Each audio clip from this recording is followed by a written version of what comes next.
देखिए उसमें इंटेंसिटी ठीक दिखा रहा है, ठीक है। ध्यान देखें, एस्ट्रोनॉमी देखते हैं बच्चों। एस्ट्रोनॉमी में अच्छा वाला वीडियो जो एक एस्ट्रोनॉमी वाला जो एक ऐसे बनाए थे, भेजे थे ना, आ गया था मेरे में, ठीक है। उसको क्योंकि उस पर डालना था, लास्ट वाला सीन जो है। देखिए एस्ट्रोनॉमी में क्या चल रहा था पता है, तो सन के पार्ट पढ़ा रहे, सूर्य के कितने पार्ट हैं, मतलब 3 भाग है ना सूर्य, पढ़ा रहे थे नहीं। तो आज भी वही टॉपिक देखना है, अभी पूरा नहीं खत्म हुआ है, आज आपका पूरा खत्म हो जाएगा। देखिए सन, तो बच्चों आपको पता है सन के कितने पार्ट हैं? सन के जो है 3 पार्ट है। कितने पार्ट? 3। पहला क्या आता है? कोर, यही ना। दूसरा क्या आता है? विकिरण मंडल। तीसरा संवहन मंडल, यही ना, संवहन मंडल, ठीक। 3 पार्ट आते हैं सन के, ठीक ना। अब यही हमें देखना था, उस दिन हम बता रहे थे कैसे कैसे बनाए थे। तो कुछ इसका जो है इस टाइप से हमने बनाया भी था, ठीक। तो कहने का मतलब है कि इसमें इस तरीके से बनाए थे हम, ये तो आपको बता दिए। इसका फिगर देखिएगा, ऐसे कल मैंने बनाया था एकदम बड़ा सा, देखिए इस टाइप से ना बनाए थे कि नहीं उस दिन।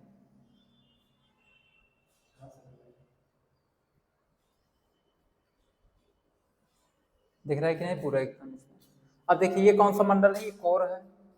ये कहाँ से आया है वो भी बताए थे, सन है। ऐसे मान लो सपोज दैट ये सन है, इसका बीच से ऐसे भाग निकाल दीजिए ना, ऐसे, ठीक है, इस टाइप से। समझ गए कि नहीं? बीच से भाग निकाल दिए तो तीनों पार्ट आ गए। ये कोर था, ये क्या था आपका? विकिरण मंडल। विकिरण मंडल, ये क्या था?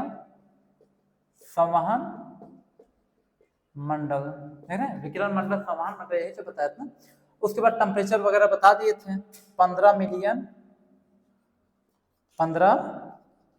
मिलियन डिग्री सेल्सियस, ठीक। तो बताए थे यहाँ पे क्या पाया जाता है आपका, देखिए यहाँ पे आपका गामा रेज, एक्स रेज, यही आपका फोटॉन भी होता है, फोटॉन रेज यहीं से सब निकलता है, ठीक। यहाँ से बताए थे कि यहाँ से आपका प्रकाश जो है 40 डिग्री, यहाँ पे 40 डिग्री के आसपास, ये आपका हो गया 0 डिग्री हो गया। तो 0 से 40 डिग्री के बीच में ये प्रकाश बहुत तेज यहीं से निकलता है। जिस प्रकाश में जितना लाइट होगा, जिस प्रकाश में जितनी एनर्जी रहेगी, उतने तेज बाहर की तरफ निकलेगा। जिसमें एनर्जी कम वैसे लौट आएगा, इस टाइप से, ठीक है ना, ठीक। तो जो बाहर की तरफ निकल जाएगा इसे हम लोग क्या कहेंगे? जो बाहर की तरफ ऐसे ऐसे निकल गया है, ऐसे, इसे हम लोग कहेंगे सौर ज्वाला कहेंगे, यही ना, सौर ज्वाला। यही नीचे जो ये रह गया इसे क्या कहेंगे? सौर कलंक कहेंगे। ये सब कल बताए थे आप सबको, सौर कलंक कहेंगे, ठीक। सौर कलंक की एनर्जी कम, इसलिए वापस लौट आया। इसकी इसमें एनर्जी ज्यादा, इसलिए ये एकदम बाहर की तरफ चला गया। समझ गए कि नहीं? सन से, ये सब सौर ज्वाला कहते हैं। इन दोनों के तापमान में भी डिफरेंस मैंने बताया था, ठीक। और इसे सोलर स्पार्क कहते हैं, सौर कलंक। आपको पता होना चाहिए सौर कलंक कितने से कितने डिग्री के बीच बनते हैं, तो 0 से 40 डिग्री के बीच क्या बनते हैं? सौर कलंक बनते हैं। समझ गए कि नहीं?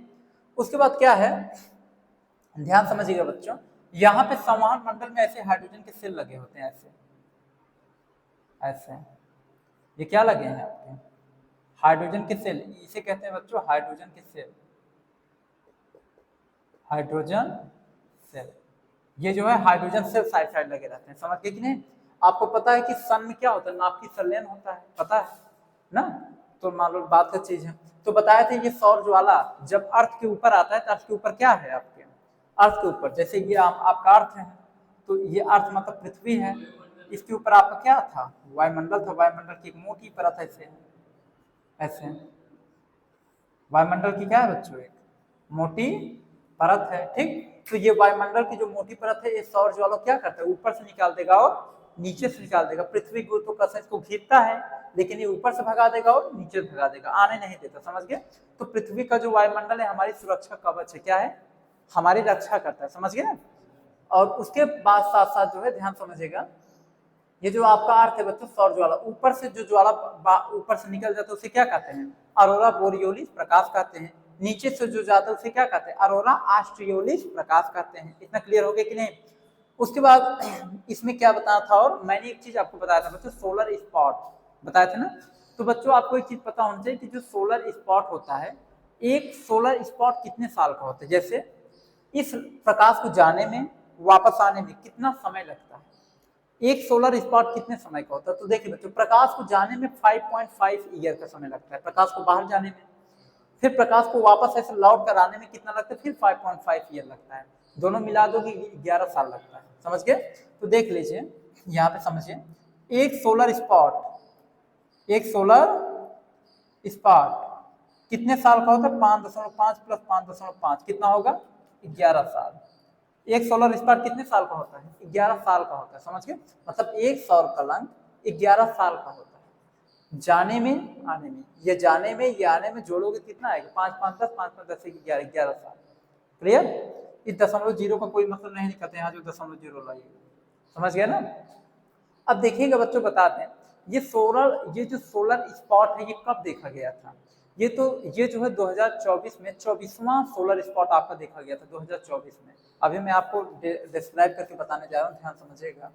तो ये जो सोलर स्पॉट है बच्चों आपका जो देखा गया था, बता रही, ये सौर कलंक होता है, ये आपके स्पेस में, अंतरिक्ष में देखा जाता है। ध्यान सुनिएगा। तो 2024 में बच्चों, 2024 में 24वां सोलर स्पॉट देखा गया। समझ गए? यानी कि 2024 में 24वां सोलर स्पॉट देखा गया। तो देखा गया मतलब 2024 में जो है मतलब 24वां सोलर स्पॉट हुआ था। 24 बार हो चुका मतलब सोलर स्पॉट। समझ गए?